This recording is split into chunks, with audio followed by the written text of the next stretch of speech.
Que a graça e a paz do nosso Senhor esteja sobre todos nós, amém? Eu desejo que nós vamos refletir nesse momento um pouco sobre a palavra do Senhor. E o pano de fundo que a gente tem é que o ano está acabando e que há muitas pessoas reclamando desse ano. E se pudessem, algumas pessoas amaldiçoariam o ano de 2020. Que algumas pessoas até julgam que é um ano perdido, é um ano que não tem proveito algum. E eu quero colocar um outro olhar para esse momento e trago emprestado para essa reflexão aquele ditado popular que algumas pessoas dizem que quando alguém está no fundo do poço, só é possível olhar para cima. Quando alguém está no fundo do poço, quando se olha para os lados, não se enxerga muita coisa. Quando se olha para cima, pode-se enxergar a luz e pode-se enxergar uma possibilidade de saída. As pessoas estão perdidas, houveram perdas de vidas, houve perda de emprego, perda de dinheiro, perda de esperança, alguns perderam relacionamentos, mas alguns que olharam e estão olhando para cima, enxergam no Senhor a esperança daquilo que nós não podemos ver nas circunstâncias ou nas coisas. Eu quero trazer ainda para essa reflexão, enquanto eu pensava nos momentos que antecediam esta hora de falar, eu me lembrei de um fato, de quando eu estava na academia militar, e nós tínhamos, em uma das jornadas de campo que fizemos, num acampamento, a gente tinha que correr por dentro de uma mata com uma mensagem para ser levada. Você tinha que gravar a mensagem na sua mente e tudo que acontecia no caminho não podia te fazer distrair da sua missão ou esquecer a mensagem. E o que parece com essa situação e com essa reflexão é que eu me lembro claramente que eu correndo ali no meio daquela mata, um determinado momento, sai numa pequena clareira e eu me deparei com uma cena muito estranha. Havia um grande buraco, cheio de barro, cheio d'água, e uma espécie de pinguela, uma pontezinha de um pau só, atravessando, e você tinha que se equilibrar para chegar ao outro lado, para continuar a sua jornada. Mas, para minha surpresa, havia um alvoroço, porque dentro daquele buraco já tinha pelo menos uns 10 homens que tinham caído lá dentro e não conseguiam sair. E a tarefa era continuar correndo, passar por ali, continuar correndo e levar a mensagem até o lugar onde a mensagem deveria ser levada. Mas o que me chama a atenção e que traz, de certa forma, uma oportunidade para esse momento de reflexão, é que enquanto eu tentava atravessar aquela pinguela, ali cheia de barro, escorregando, tentando me equilibrar ali, alguém me chamava. Alguém chamava a minha atenção do lado de fora e dizia, olha para mim, e no momento em que eu desviei o olhar do meu objetivo, eu também caí lá dentro daquele buraco. Foram horas lá dentro. A única coisa que podíamos fazer naquele lugar era olhar para cima. E enquanto olhava para cima, as reações das pessoas eram as mais diversas possíveis. Alguns estavam ali, assim, assustados, constrangidos, preocupados, e já outros estavam torcendo para quem estava passando cair. E de certa forma havia uma algazarra, e eu trago uma analogia para esse nosso momento.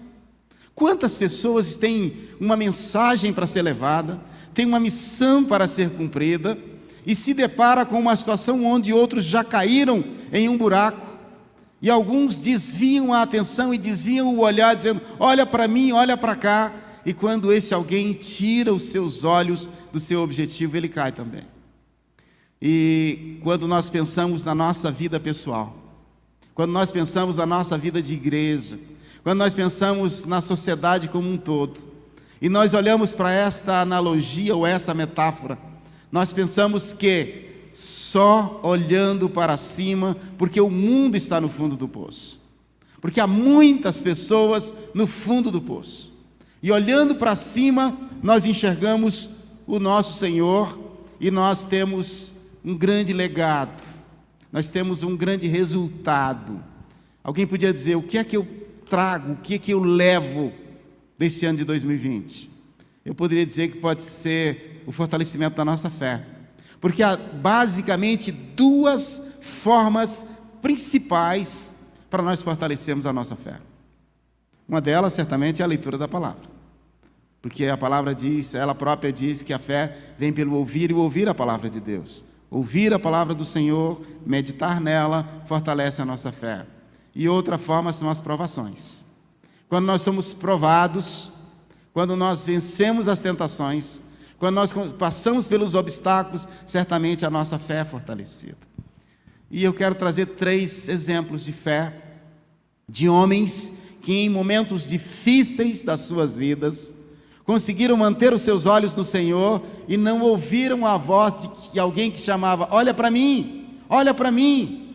E quando eles não olharam para aqueles que estavam do lado, eles se mantiveram firmes e conseguiram levar a sua mensagem que chega até nós. Eu tenho a minha Bíblia aberta no livro de Hebreus, no capítulo 11. Os irmãos podem abrir comigo, e se quiserem ficar de pé, como um gesto de reverência ao Senhor e à palavra. É a galeria dos heróis da fé. Mas eu quero refletir sobre 3 grandes heróis da fé, que são aqueles que acontecem essas histórias antes do dilúvio. Hebreus capítulo 11, a partir do verso 1. E vamos ver o que diz a palavra do Senhor sobre esses exemplos de fé. Nós podemos afirmar, sem medo de errar, que esses são os primeiros crentes da história da humanidade. Foram os primeiros que creram em Deus e que isso fez diferença na vida deles. Hebreus capítulo 11, a partir do verso 1, e assim nos diz a palavra do Senhor. Ora, a fé é a certeza daquilo que esperamos e a prova das coisas que não vemos, pois foi por meio dela que os antigos receberam bom testemunho. Pela fé, entendemos que o universo foi formado pela palavra de Deus, de modo que aquilo que se vê não foi feito do que é visível. Pela fé, Abel ofereceu a Deus um sacrifício superior ao de Caim. Pela fé, ele foi reconhecido como justo, quando Deus aprovou as suas ofertas. Embora esteja morto, por meio da fé, ainda fala. Pela fé, Enoque foi arrebatado, de modo que não experimentou a morte, e já não foi encontrado porque Deus o havia arrebatado. Pois antes de ser arrebatado, recebeu o testemunho de que tinha agradado a Deus. E sem fé é impossível agradar a Deus, pois quem dele se aproxima precisa crer que ele existe e que recompensa aqueles que o buscam. Pela fé, Noé, quando avisado a respeito de grandes coisas que não se viam, movido pelo santo temor, construiu uma arca para salvar a sua família. Por meio da fé, ele condenou o mundo e tornou-se herdeiro da justiça, que é segundo a fé. Oremos. Deus bondoso, no nome do Senhor Jesus, eu rogo a iluminação do Teu Santo Espírito, para que possamos entender a Tua palavra e ter a nossa fé fortalecida, e a nossa comunhão contigo, ó Deus, melhorada, e nós estejamos mais próximos de Ti e da Tua vontade. É no nome do Senhor Jesus que nós oramos. Amém. Os irmãos podem se assentar. Algumas pessoas confundem esse conceito de fé, e esse texto aqui ele traz uma orientação muito clara do que seja. Algumas pessoas imaginam que fé é pensamento positivo. Eu tenho fé.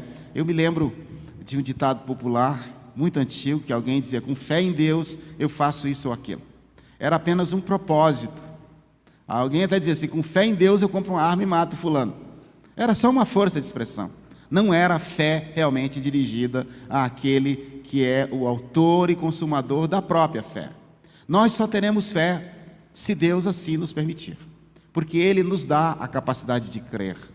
Sem crer em Deus, sem crer na Sua palavra, sem se aproximar dEle com esse olhar, a nossa vida não faz sentido. A nossa existência aqui é vazia, é vaga, é sem graça, é de alguma forma sem sentido algum. Mas nós olhamos para esses homens aqui, e cada um deles deu testemunho de um dos aspectos que nós podemos olhar nesses tempos difíceis, fortalecer a nossa fé e sairmos melhor do ano de 2020 do que entramos nele. Saímos mais próximos de Deus, embora estejamos longe uns dos outros, embora a igreja do Senhor Jesus Cristo, na sua expressão aqui, na Igreja Batista do Jardim das Esmeraldas, tenha tido menos possibilidade de estar frente a frente, corpo a corpo, próximo das pessoas, nós temos a possibilidade, através da palavra, através da reflexão e dessa grande experiência que temos diante dessa pandemia, aumentarmos a nossa fé, ouvindo a palavra do Senhor. Portanto, quem tem ouvidos para ouvir, que ouça. A palavra diz que é a certeza daquilo que esperamos. Desde o início, é uma questão de espera e de promessa. Eu refleti com os irmãos há poucos dias que no momento da queda da humanidade, Adão e Eva receberam uma promessa, que da semente da mulher viria aquele que esmagaria a cabeça da serpente. E Deus cobre o pecado de Adão e Eva com peles de animais, portanto houve ali o primeiro derramamento de sangue. É certo que Deus deu ali um sinal de como Ele haveria de fazer a redenção da humanidade. Vem logo em seguida a história de Abel, que nós já refletimos sobre ela há poucos dias também, quando Abel oferece a Deus um sacrifício superior ao de Caim. De alguma forma nós podemos pensar na experiência de Caim como sendo um homem que era religioso. Eles receberam dos seus pais a orientação de que deveriam adorar a Deus. E ele faz algo para mostrar o seu próprio esforço. Muito embora seja plenamente possível que Adão e Eva tenham orientado Caim e Abel de que Deus tinha dito sobre o sacrifício de sangue como a única forma de remissão de pecados, ele quis mostrar do seu esforço. Ele, sendo lavrador, pegou do fruto da terra e ofereceu uma oferta ao Senhor, dizendo: Senhor, aqui está o meu esforço. É como nós fazemos muitas vezes na nossa religião. É como nós fazemos na nossa tentativa de relação com Deus, e esse é o verdadeiro sentido da palavra religião, uma tentativa de religar a Deus pelo esforço humano. Não há esforço humano capaz de nos religar a Deus. Caim cumpriu um ritual. Ele sabia que tinha que louvar a Deus. Ele oferece do fruto da terra, diz: Senhor, aqui está. Mas diz a palavra que pela fé entendemos, pela fé Abel ofereceu a Deus um sacrifício superior ao de Caim. Pela fé ele foi reconhecido como justo, quando Deus aprovou as suas ofertas. E no texto lá específico, quando vai tratar, lá no livro de Gênesis, fala que agradou-se, pois, o Senhor Deus de Abel e da sua oferta. Certamente, Abel era um homem temente a Deus. Certamente, Abel era um homem que dava ouvidos à voz de Deus. Se Deus havia dito que da semente da mulher viria o que esmagaria a cabeça da serpente, se ele faz um gesto profético de matar o animal para cobrir a nudez ou o pecado da humanidade, e se os pais provavelmente ensinaram que essa era a forma de culto, ele, sendo obediente a Deus, ele não quis inventar nada. Ele falou: vou obedecer.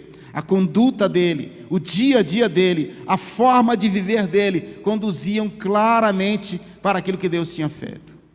Quantas pessoas querem inventar o jeito de ser igreja? Querem inventar a forma de se relacionar com Deus, ou que não querem ouvir de Deus a forma com que Deus se agrada do culto? Querem questionar a própria palavra do Senhor. Mas ele não. Ele se submete e ele deu testemunho. E a palavra de Deus nos mostra que o testemunho de vida dele é que era aceitável ao Senhor. Aqueles que durante esses tempos difíceis de pandemia, durante esses tempos complicados da humanidade, mantiveram as suas vidas retas, íntegras, e aí, apesar da dificuldade, com ou sem emprego, com ou sem dinheiro, com ou sem doença, com ou sem dificuldades, resolveu manter-se olhando para o Senhor e não deu ouvidos. Lembra da história que eu contei no início? Tentando atravessar um obstáculo que colocava no meu caminho, tentando levar uma mensagem, eu ouvia uma voz: olha para mim, olha para mim. Quantas pessoas têm chamado a nossa atenção? Com pregações, com palestras, com marketing, com propaganda, publicidade, toda sorte de formas de querer dizer que devemos viver desta ou daquela forma. Mas o que nos traz o exemplo fantástico aqui é sobre a oferta que ele oferece ao Senhor. O que é que você tem oferecido a Deus? Nós, muitas vezes, do nosso tempo, queremos oferecer as sobras. Queremos, dos nossos recursos financeiros, queremos oferecer as sobras, se é que muitas vezes queremos oferecer ao Senhor. Abel ofereceu das primícias, do melhor. Ele colocou a sua própria vida no altar do Senhor. Esse é o grande legado, esse é um gesto de fé. A fé requer obediência. A fé requer submissão. Ele se submeteu à forma com que Deus desejava o culto e submeteu ao Senhor, colocando uma vida íntegra no altar do Senhor. Então, a lição que nós trazemos para as nossas vidas nos dias de hoje, a ponte que fazemos desse ensino para a nossa existência, é que nós temos que andar retamente, de forma íntegra, obedecendo a palavra do Senhor, mas colocando no altar do Senhor o melhor que pudermos, o melhor, e não as sobras. É assustadora a realidade das igrejas nesse período, que não é pós-pandemia, mas nessa outra fase da pandemia. Estivemos fechados. Há muitas pessoas que poderiam estar cultuando ao Senhor e não estão, por uma mera zona de conforto, por um mero costume. Acostumou-se a esse novo modelo, a essa nova forma de viver, e alguns sequer vão voltar. Mas a perseverança dos santos é um sinal da fé verdadeira que conduz à vida eterna. Mas há um outro homem notável, que nós pouco ouvimos falar dele, mas que me chama muita atenção, é a história de Enoque. A partir do verso 5 nos diz: pela fé Enoque foi arrebatado, de modo que não experimentou a morte. Isso aqui é uma coisa que nós devíamos olhar para ela e pensar assim: qual o segredo desse homem? Se Deus falou para Adão, falou para Eva: se vocês comerem desse fruto, vocês vão morrer certamente. Se a palavra do Senhor diz que por causa do pecado do primeiro homem, da primeira mulher, a morte passou a todos os homens, todos, só que esse foi poupado. Ele era um homem tão íntimo com Deus, tão próximo de Deus, andou com Deus, diz a palavra aqui, pois antes de ser arrebatado, recebeu testemunho de que tinha agradado a Deus, ou de que tinha andado com Deus. As pessoas que olhavam para ele, embora houvessem outras vozes, embora houvessem outras formas de enxergar, ele andava com Deus. E Deus quis poupá-lo, tomou para si. Você não vai morrer. Vamos olhar para isso. Andar com Deus é ser poupado da morte. Se não podemos ser como Enoque, poupado da morte física, nós podemos ser poupados da morte eterna. Primeiro, como Abel, nós devemos oferecer a nossa própria vida e as primícias, o melhor da nossa vida ao Senhor. E com Enoque, nós devemos andar com Deus. Eu penso que Deus era tão apaixonado por Enoque, que diz: eu não vou deixar Enoque aqui na terra, eu vou levar para mim. E levou. E há alguma coisa fantástica que nós vamos perceber lá no livro de Judas. Há uma referência, somente no livro de Judas, de que Enoque profetizou a vinda do nosso Senhor Jesus Cristo. Como assim Enoque profetizou? Se nós pensarmos, como é que aconteceu isso no livro de Judas, que no versículo 14, que tem apenas um capítulo, diz assim: não é aquele Judas traidor, não, isso é outro Judas, tá? Enoque, o sétimo a partir de Adão, profetizou acerca deles. Vejam, o Senhor vem com milhares de seus santos para julgar a todos e convencer todos os ímpios a respeito de todos os atos impiedosos que eles cometeram impiamente e acerca de todas as palavras insolentes que os pecadores ímpios falaram contra ele. Ele não só falava da vinda do Senhor, como falava dos pecadores insolentes, das pessoas que não se contentavam somente em pecar, mas que ridicularizam a palavra de Deus, que ridicularizam o Evangelho. Mas eu não quero chamar muita atenção para isso, a não ser para o fato de que nos tempos de Enoque, lá no início da humanidade, já haviam muitos incrédulos, já haviam muitas pessoas que estavam determinadas a andar pelos seus próprios caminhos e não ouvirem a voz de Deus. E devem ter dito muitas coisas para Enoque, tanto é que ele teve bom testemunho de que era um homem que andava com Deus. Agora, quando eu ouço e penso sobre essa profecia, eu reflito sobre o fato de que Deus falou com Enoque. Foi uma espécie de conversa íntima. É como se Deus mostrasse: olha, fica tranquilo, Enoque, que em algum momento essas coisas vão mudar. Eu vou te levar para a minha presença. Mas antes de ser arrebatado, Deus falou tão intimamente com Enoque, que deu a ele a compreensão das coisas futuras. E essa história perdurou e seguiu de uma maneira que nós percebemos esse caminhar do homem com Deus. Nós temos a oportunidade de caminhar com Deus. Podemos reclamar, dizer: olha, algumas pessoas diziam que não tinham tempo de ler a Bíblia, está cheio de tempo, e continua sem ler. Não tinham tempo de fazer uma série de coisas para o de orar, está cheio de tempo. Não é uma questão de tempo, é uma questão de escolha. E o andar com o Senhor não depende disto ou daquilo. Então, ele agradou a Deus e foi tomado para si. Só há um outro homem na Bíblia que também não viu a morte. Foi Elias, que também foi levado aos céus sem experimentar a morte. Mas são dois grandes exemplos que nós vemos na palavra do Senhor. Mas há um terceiro homem. O primeiro deles, Abel, ele oferece ao Senhor uma oferta maravilhosa e que agrada a Deus. A sua própria vida e uma oferta aceitável ao Senhor.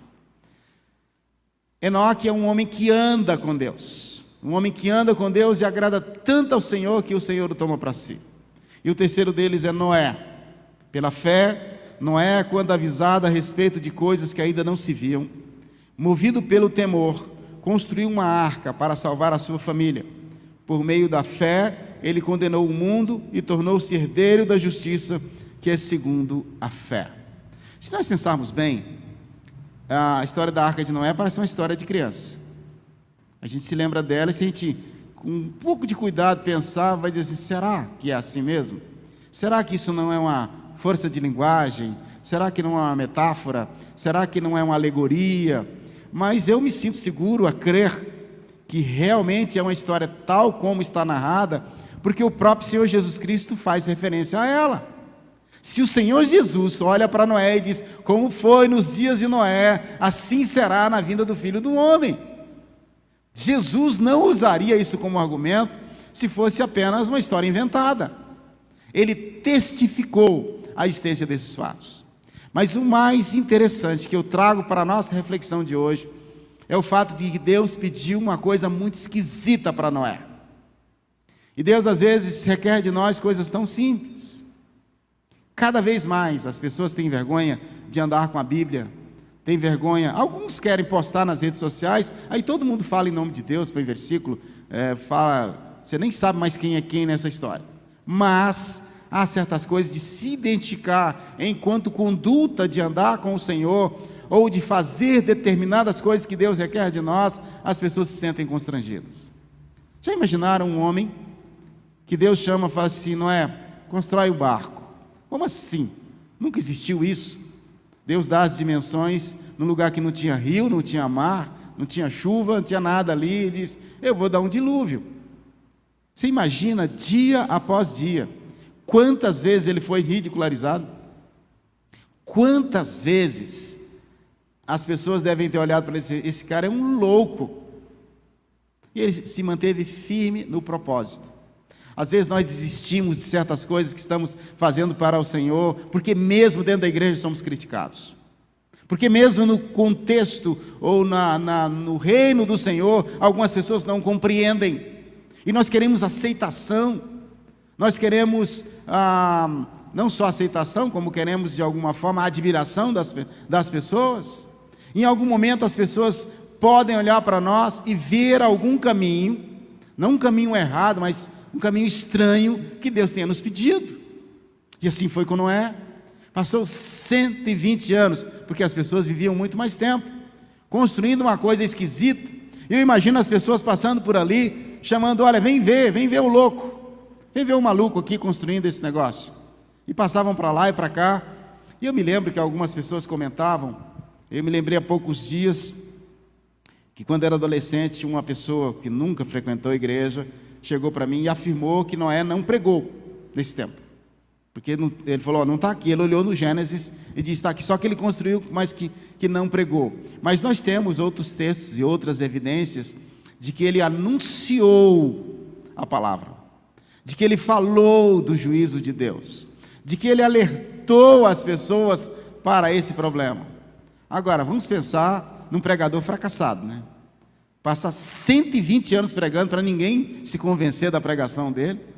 E às vezes nós nos sentimos frustrados por muito menos. Queremos fazer alguma coisa para o Senhor e para o reino, e se não vemos resultados e mais resultados, nós viramos as costas e dizemos, isso não é de Deus. E se ele de alguma forma, as pessoas não compreendendo aquele projeto, não compreendendo aquela pregação, ele se virasse e diz, isso não é de Deus. Ele não teria esse testemunho que aqui está registrado. Por meio da fé, ele condenou o mundo. Como assim condenou o mundo? Ele tornou-se a referência para Deus começar tudo de novo. Se em algum momento na palavra do Senhor, Jesus é considerado o segundo Adão, porque ele faz a redenção dos nossos pecados, de certa forma Noé também tipifica isso, porque nele recomeça tudo. Com a família dele, Deus zera a humanidade e diz, vou começar outra vez com essa família.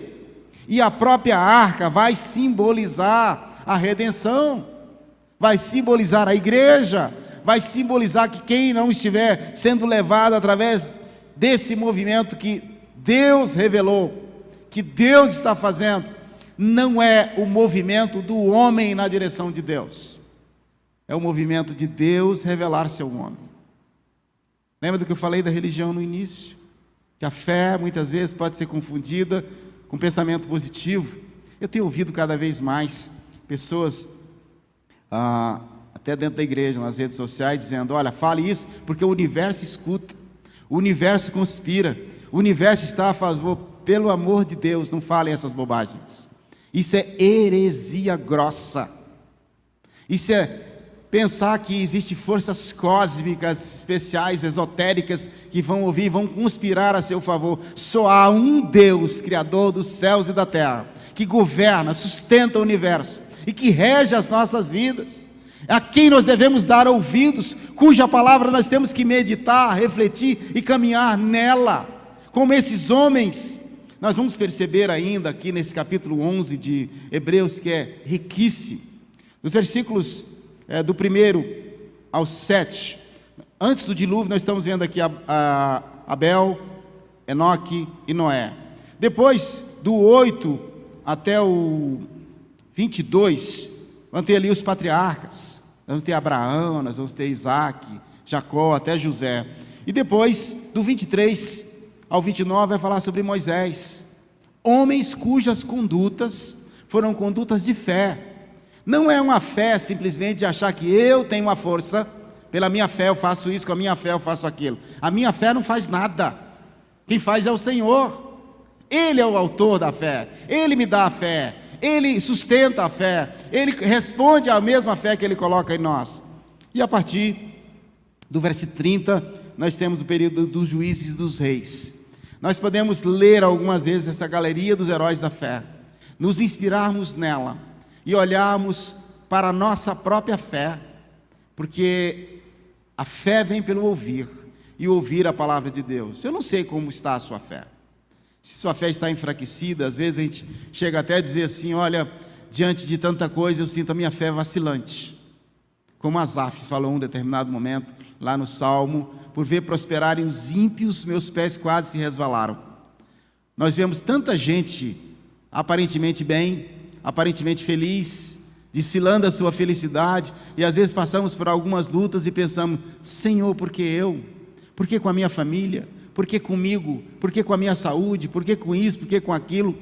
Quando nós olhamos para o Senhor, para a sua palavra, e para esses grandes exemplos de homens e mulheres de fé, que viveram aquilo que criam, que viveram aquilo que ouviram de Deus, e fizeram a diferença no mundo. Quem está no fundo do poço, só é possível olhar para cima. Como eu dei exemplo daquele buraco cheio de gente, As pessoas tinham reações diferentes enquanto olhavam uns para os outros. Não tinha solução alguma. E aqueles homens, se alguém quer saber o resultado daquela história, que estavam dentro daquele buraco, eles foram resgatados, porque não tinham condições de saírem sozinhos. Nós, muitas vezes, nas nossas vidas, só se fomos resgatados. A partir do pecado, só pelo resgate da cruz e do sacrifício de Cristo. E vamos celebrar hoje à noite o memorial desse sacrifício para as nossas vidas. E há muitas áreas da nossa vida, a não ser que o Senhor mesmo se incline para nós, estenda a sua mão e nos tire dali, nós não teremos condições de sair de determinadas situações. Olha para cima, olha para o Senhor, e você vai ver a luz. Muitas vezes você pode estar olhando para a lama, está olhando para as paredes do poço. Você olhando para cima, verá ao Senhor. Abaixe a sua cabeça agora, fale com Deus, para que você possa aplicar ao seu coração aquilo que o Espírito Santo do Senhor assim o desejar.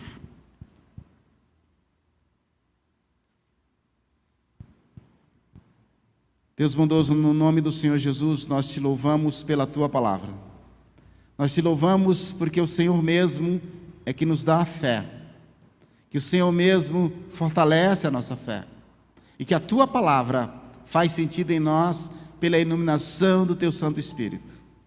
Enche-nos com teu Santo Espírito. Faça essa palavra fazer sentido nas nossas vidas. Faça que o nosso ouvido, ó Deus, não ouça outras vozes, a não ser a tua voz, ó Deus. Ó Deus, abençoa-nos, permite-nos olhar para cima e nos colocarmos felizes, porque o Senhor nunca nos abandonou e nunca nos abandonará, porque a tua promessa nos disse que estaria conosco todos os dias até a consumação dos séculos. Te louvamos por isso, no nome bendito do Senhor Jesus. Amém.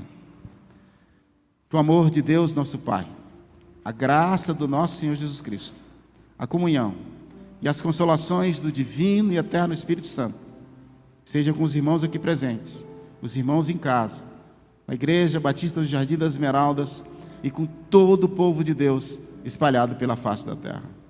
Deus vos abençoe. Um bom domingo a todos.